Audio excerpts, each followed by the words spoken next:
fragments. Of course, these are our history, but what is happening today? See, the Kailasa is the most vulnerable to all the decisions. They have attacked, they are the most victim for this decision. Today, Kailasa stands, the Supreme Pontiff of Hinduism stands for the revival of all these ancient enlightened Hindu civilization nations. By this, however, this Hindu mystic media elements narrative states that Kailasa is a cult and is a fictional nation. By uttering this, it is fundamentally violating the fundamental rights of the 2 billion Hindu diasporas.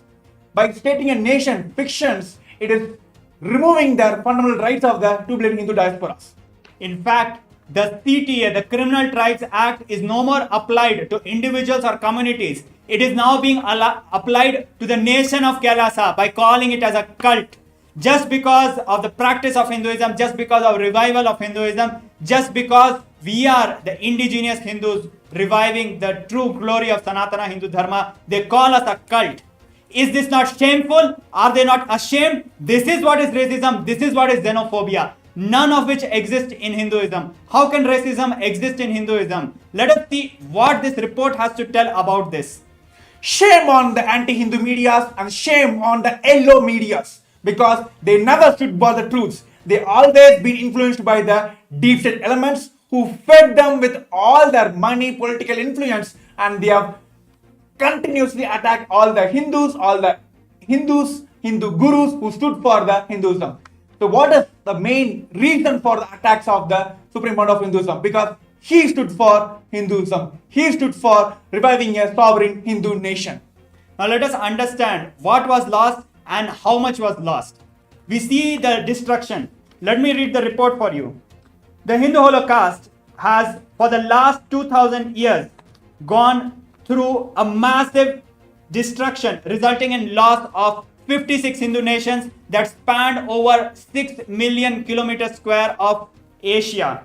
This resulted in the loss of more than 500 million lives. More than 4 million Hindus were enslaved. More than 160 million Hindus were starved to death. Thousands of temples were destroyed, and more than million Hindu educational institutions were destroyed. Libraries were burned down. Yes, these numbers are very important, not only for the global viewers, even for the neo-Hindus, because they doesn't know about the history, because the very history has the very Hindu Holocaust. Today, whatever the history you know about Hinduism, it is fabricated by the British colonizers and this anti-Hindu medias.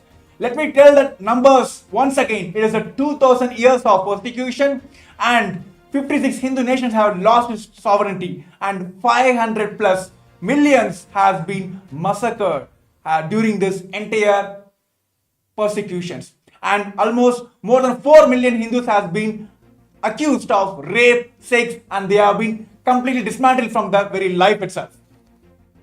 But understand, all these things never happened in Hindu nations. The reason is there was no casteism, there was no xenophobia, there was no racial discrimination. How can there be any racial discrimination or casteism in Hinduism when we believe the glorious principles of Hinduism? Now let us see directly from the report what it has.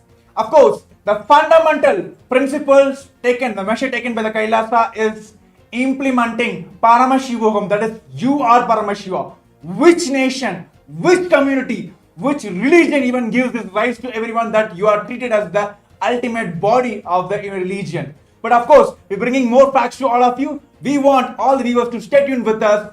There are crisp, more details on this 21st reports by the United Nations on Kailasa. Stay tuned with us. Around 5,000 years ago, at the end of Mahabharat War, the ancient enlightened Hindu civilization consisted of 10,000 Hindu traditions, or sampradayas, that existed in 56 Hindu nations, 200 Hindu kingdoms, 1,700 Hindu provinces that covered more than 6 million kilometers square of Asia. The Supreme Pontiff of Hinduism, SPH, BHAGAVAN Nithyananda Paramashivam, is the reviver of Kailasa, this ancient enlightened Hindu civilizational nation.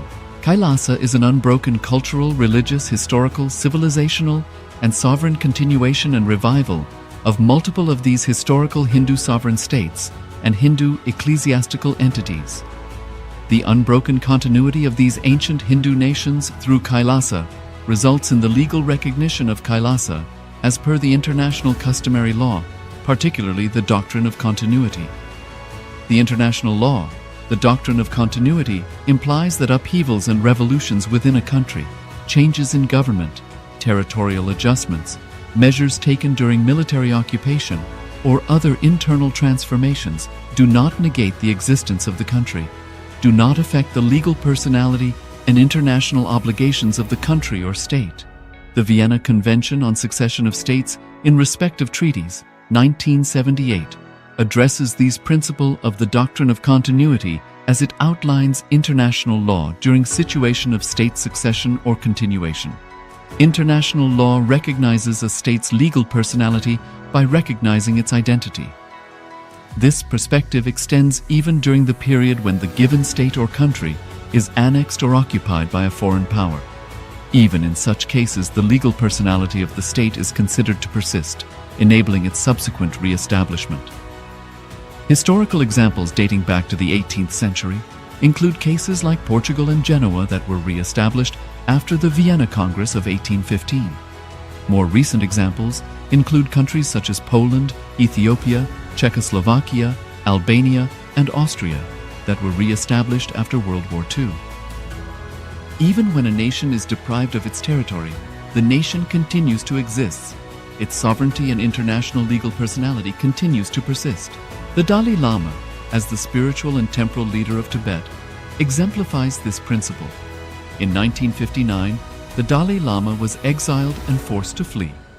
Despite the challenges faced, the Dalai Lama continues to advocate for the preservation of Tibetan culture and garners worldwide support for Tibetan autonomy on the global stage.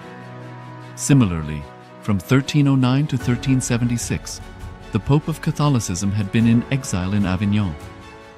Despite this, he was recognized as the head of state as well as head of the church and given full privileges of the position after their return to Rome. Even in 1861, much of the papal territories had been lost, leaving the Pope with no sovereign territory. The last segment we have spoken about the six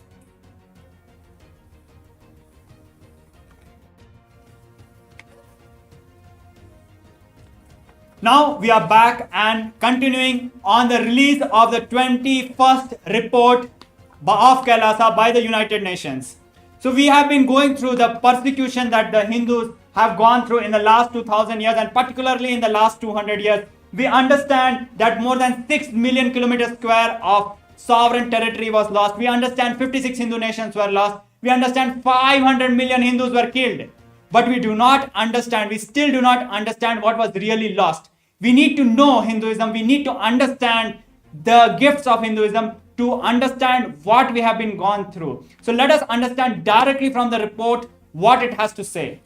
Yes, the very fundamental reason why KAILASA exists, why KAILASA has to be revived is to tell the world that humanity, the superconscious breakthrough is available for the humanities. And here are the policies and the measures taken by the Supreme Pontiff of Hinduism and KAILASA to eradicate the racism from the entire humanity, not just from the Hinduism, from the entire humanity. The first principle is Vasudhaiva Kudumbakam, the whole world is my family. When you bring this policy in your country, how a war can be induced between countries and countries. So let us understand by this principle. Many of us know Vasudhaiva Kutumbakam means whole world is my family. But we need to understand the word itself, the Sanskrit word. Vasudhaiva, Vasudha, Mother Earth, Kutumbakam, the family of Mother Earth. Just by translation, you will understand how beautifully the Hindus cognize. Our ancestor had powerful cognitions about the world. Earth is my mother. And each and every being is my family. Because we are from the same mother, how can there be discrimination? How can there be fight? And that is why Hindus lived beautifully and peacefully, because we lived by these principles. And second is the ahimsa, non-violence. See, the fundamental principle with which KAILASA has been established is ahimsa paramo dharmaha, that non-violence is the ultimate cosmic law. See, many times this non-violence has been put as the powerlessness. But how many of you know that all the fears, angers, violence, frustration, these are the powerlessness, not non-violences. Very clearly understand the world peace can be brought into the country not by wars, by only non-violence. By standing on these principles, KAILASA stands and for the United Nations for the global peace. We have contributed to the world in extraordinary ways. We talk about the problem of xenophobia. We talk about the problem of racism.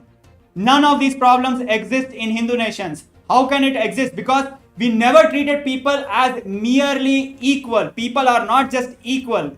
Today, the human rights treats all people as equal, whereas Hinduism teaches us people are divine. Everyone is divine. It is much higher and powerful cognition compared to all people equal.